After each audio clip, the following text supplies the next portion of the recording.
Pada tanggal 7 September 1944, Jepang memberikan janji kepada Indonesia, yaitu janji Koiso.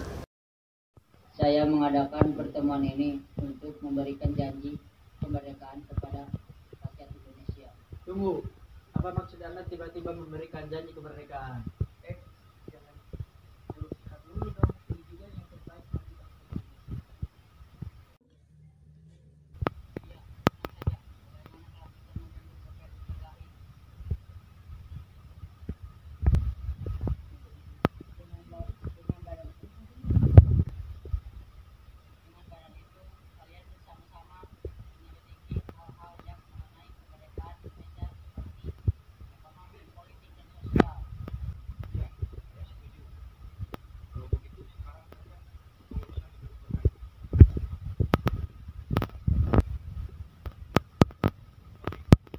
Rajiman Wedioningrat sebagai ketuanya saja.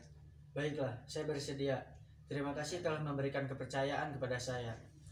Kita sepakat menjadi ketua muda adalah Ichi Banggas dan RP Suroso. Oke, saya akan putuskan sidang pertama BPUPKI tanggal 29 Mei 1 Juni 1945 dan saya akan akhiri pertemuan sekarang. Wassalamualaikum warahmatullahi wabarakatuh. Maka resmi pada 1 Maret 1945 BPUPKI dibentuk yang diketuai oleh Rajiman Wedioningrat.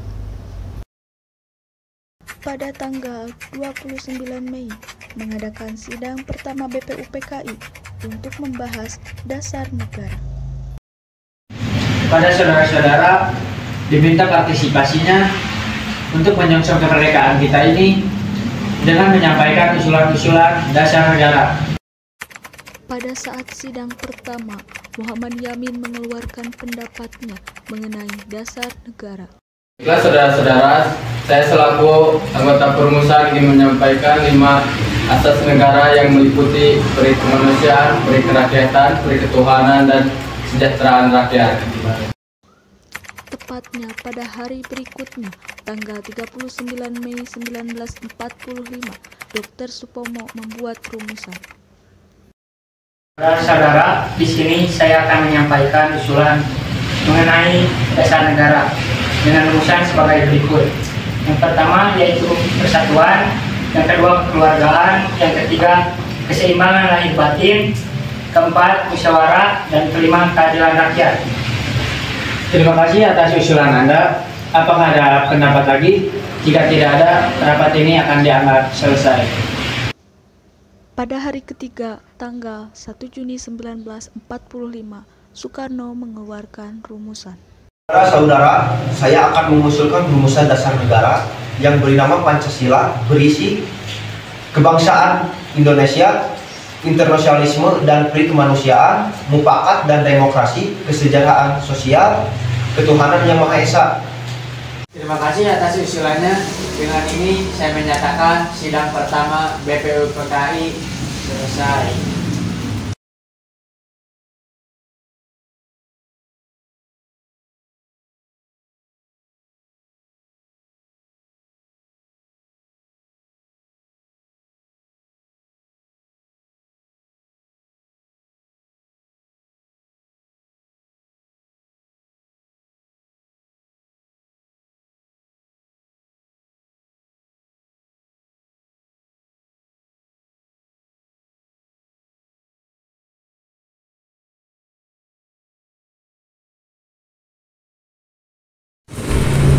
Jadi kesimpulan kita kali ini adalah bentuk negara Indonesia adalah Republik dan Wilayah Indonesia, yakni seluruh kepulauan Indonesia.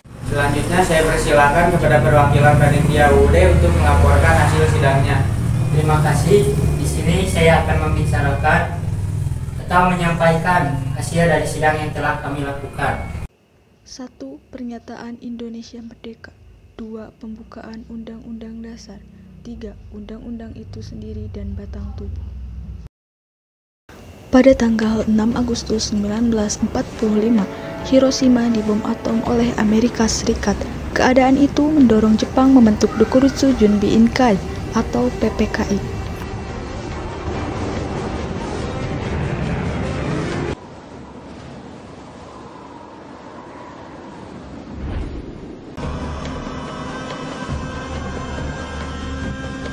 After falling for 43 seconds, the time and barometric triggers started the firing mechanism. A uranium bullet fired down a barrel into a uranium target. Together, they started a nuclear chain reaction. Solid matter began to come apart, releasing untold quantities of energy.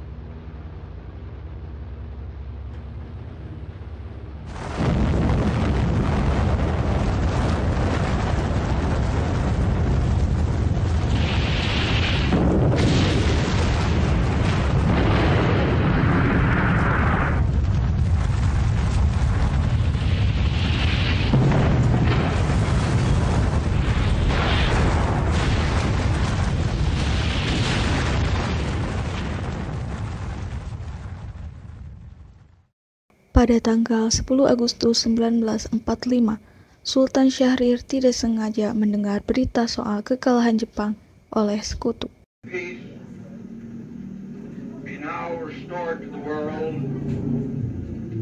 and that God will preserve it always.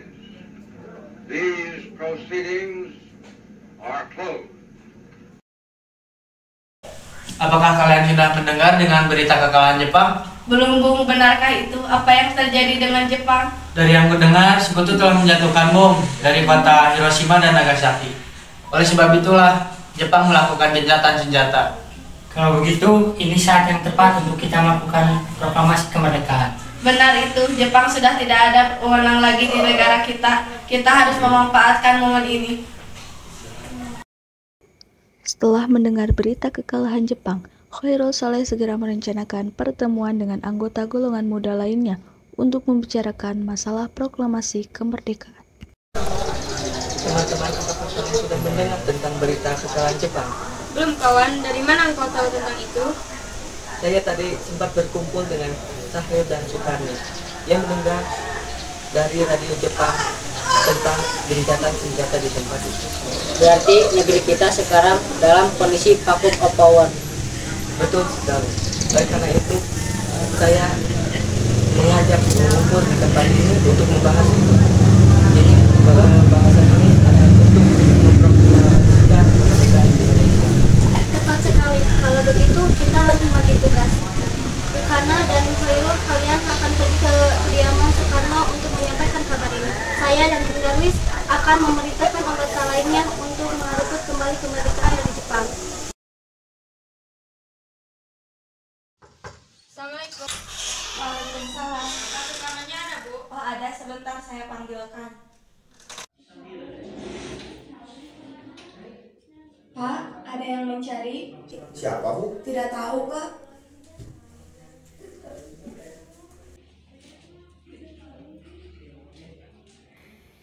Pada saat itu, golongan muda dengan Soekarno terjadi perdebatan yang sangat serius. Kita harus memproklamasikan kemerdekaan ini sekarang, Bung. Ini batang leherku. Seretlah aku ke pojok itu sekarang dan potong leherku malam ini juga. Tapi ini saat yang tepat, Bung. Jepang sudah kalah oleh sekutu dan tak ada kuasa lagi di negeri ini. Mengapa harus menunggu? Banyak rakyat yang menderita akibat penjajah ini.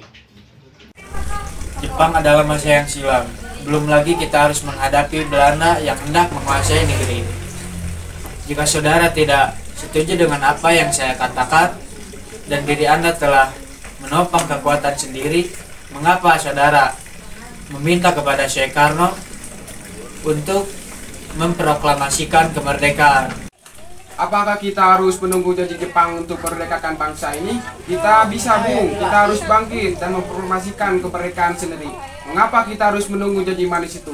Sedangkan Jepang sendiri kalah dalam perang suci itu. Kekuatan segelintir gitu takkan mampu untuk mengalahkan perang armada milik Jepang. Coba perlihatkan padaku, mana bukti kekuatan yang diperhitungkan itu? Apa tindakanmu untuk menyelamatkan wanita dan anak-anak jika ternyata terjadi pertumpahan darah? Tapi semakin cepat kita memproklamasikan kemerdekaan ini, akan semakin cepat pula kita mengakhiri penderitaan rakyat yang sudah ditunggu selama ini. Baiklah, tapi berikan kami waktu untuk berunding sebentar. Soekarno dan Muhammad Hatta melakukan pertimbangan terkait proklamasi kemerdekaan Indonesia. Bagaimana ini, Bung? Para pemuda menuntut untuk segera melakukan proklamasi kemerdekaan. Tapi tidak boleh gegabah, Bung. Kita butuh waktu untuk mempersiapkan semuanya dengan matang agar tidak sesuatu yang diinginkan. Saya setuju. Menurut saya, yang terpenting sekarang adalah menghadapi sekutu. Selain itu, masalah kemerdekaan sebaiknya dibicarakan dalam sidang PPKI 18 Agustus mendatang. Lalu bagaimana dengan pendapat golongan muda? Apa kita abaikan saja? Lagi pula mereka masih muda, pikiran mereka masih terlalu pendek. Kita perlu mempersiapkan kedepannya dengan matang supaya semuanya tidak berantakan. Baik, Bung. Berarti kita semua sudah sepakat. Setelah berunding tadi, kami memutuskan untuk tidak tergesa-gesa mengenai hal proklamasi kemerdekaan. Hal ini masih akan dibicarakan dalam sidang PPKI. Siap, Bung! Mendengar keputusan tersebut, para pemuda pun meninggalkan kediaman Soekarno. Tetapi mereka tidak putus asa. Mereka pun menyusun strategi bagaimana membujuk Soekarno dan Muhammad Hatta untuk memproklamasikan kemerdekaan. Bagaimana jika kita mengasingkan Soekarno Hatta agar tidak dapat mengaruhi Jepang? Ide bagus, tapi di mana wilayah yang cocok? Ringkas Dengklok, bagaimana jika di sana? Apakah di sana jauh dari jangkauan Jepang? Di sana sangat aman, bahkan di sana juga dijaga ketat oleh pasukan Jepang. Baiklah, kita besok bawa ke sana. Para golongan muda pun pergi ke kediaman Soekarno dan Hatta untuk melakukan strategi penculikan ke Rengas Dengklok. Assalamualaikum. Waalaikumsalam. Ada apa saudara datang sepagi ini? Kami bermaksud untuk membawa Bapak ke tempat pengasinan karena Soekarno dan istrinya sudah berada di sana. Baiklah, saya akan ikut. Kemudian para golongan muda menuju kediaman Soekarno.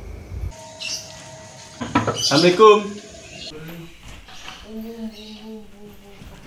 Waalaikumsalam. Ada perlu apa datang ke sini? Kami bermaksud untuk membawa Anda dan Soekarno untuk ikut ke pengasinan. Sebentar saya panggilkan Bapaknya.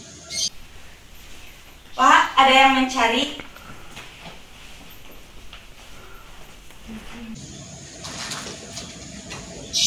Ada apa saudara yang masih? Kami bermaksud untuk Anda dan Ibu Fatmawati ikut ke tempat pengasinan. Baik, tunggu sebentar. Ayo, Bu.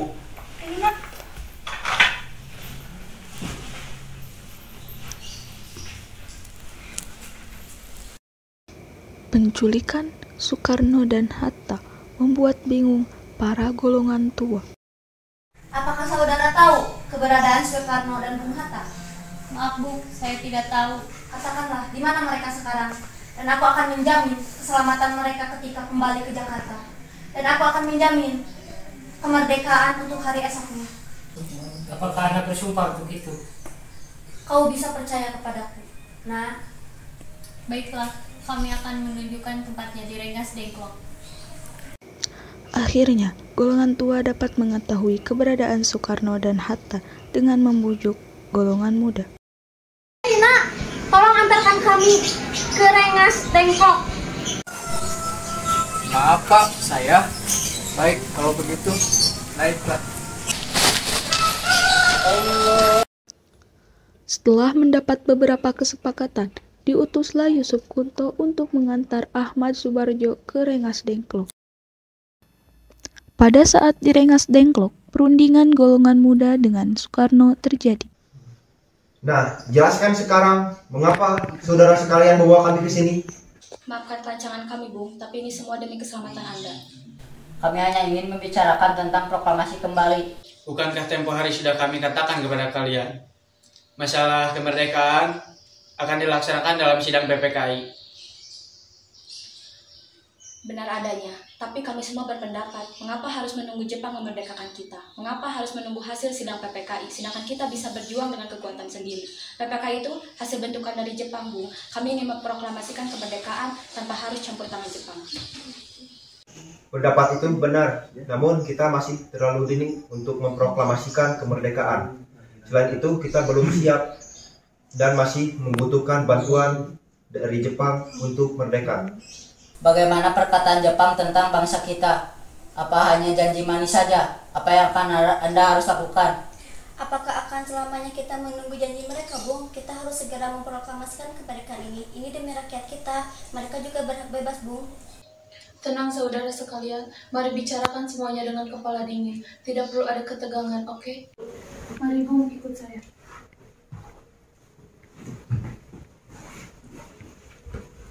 Singgih membawa Soekarno dan Muhammad Hatta menjauh dari perdebatan itu. Kemudian mereka berunding. Saya mengerti perhitungan Anda berdua mengenai masalah proklamasi ini. Kita memang belum mempertimbangkan semuanya dengan matang. Tapi saya percaya kita dapat bangkit dan memanfaatkan situasi ini. Kesempatan tidak akan datang dua kali, Bung. Apa yang mereka katakan benar adanya dan saya mendukung mereka. Tetapi apakah kita bisa? Akankah ini semua mungkin dilakukan? Tentu mungkin, Bung. Asal kita berusaha, tentu kita akan menemukan jalan keluarnya. Lagi pula, para pemuda di Jakarta sedang menyusun strategi pertahanan untuk mencegah serangan dari Jepang. Setelah perundingan di Rengas Dengklok, semua anggota golongan tua maupun muda kembali ke Jakarta untuk membahas lanjut rencana proklamasi kemerdekaan tanggal 17 Agustus 1945. Di sebuah pondok bambu berbentuk panggung di tengah pesawahan Rengas Dengklok, siang itu terjadi perdebatan panas antara Soekarno-Hatta dan golongan muda.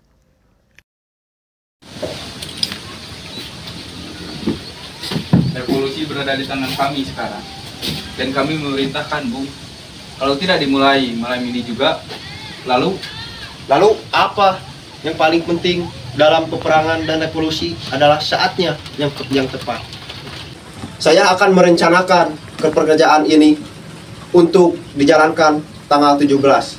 Kenapa tidak sekarang saja tanggal 16? Saya tidak dapat menerangkan dengan pertimbangan akal.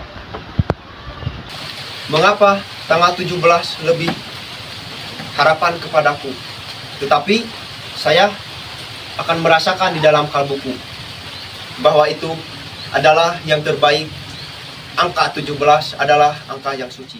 Di Jakarta untuk sesaat pulang ke tempat masing-masing, lalu langsung menuju rumah Laksamana Maeda untuk merumuskan naskah proklamasi. Dengan memegang kertas dan ballpoint, perundingan yang ditaklukkan antara golongan muda dan golongan tua itu berjalan lancar. Selanjutnya, naskah proklamasi diketik oleh Sayuti Melik dan memberikan hasil ketikan tersebut kepada Soekarno untuk ditandatangani. Perumusan tersebut selesai pada dini hari 17 Agustus 1945. Setelah selesai diketik, hari itu juga tepatnya hari Jumat tanggal 17 Agustus 1945, pembacaan proklamasi kemerdekaan Indonesia akan dilaksanakan di lapangan Ikada. Namun karena alasan keamanan maka dipindahkan di kediaman Insinyur Soekarno. Pada saat di kediaman Soekarno, persiapan proklamasi dilakukan oleh Sudiro yang menyiapkan mikrofon sebagai tangan kanan Soekarno dan menyuruh istrinya Padmawati untuk menjahitkan bendera merah putih sebagai tanda merdeka suatu bangsa. Tepat pukul 10, Insinyur Soekarno membacakan teks proklamasi, selanjutnya dengan pengibaran merah putih oleh Suhud dan Latif yang diiringi lagu Indonesia Raya.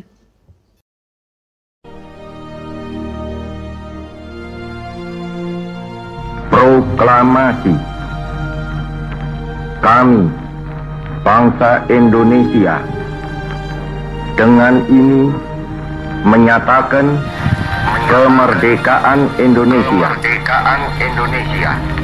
Hal-hal yang mengenai pemindahan kekuasaan dan lain-lain diselenggarakan dengan cara saksama dan dalam tempo yang sesingkat-singkatnya.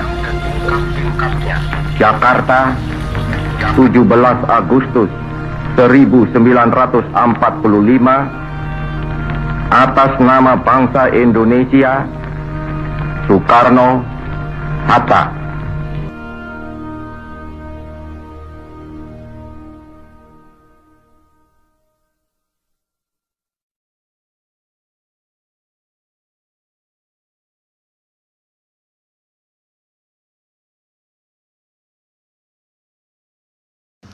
Berita proklamasi menyebar dengan cepat ke seluruh penjuru Jakarta. Setelah itu teks sampai ke tangan Kepala Bagian Radio Dome, Waidan, dan memerintahkan Markonis untuk menyiarkannya.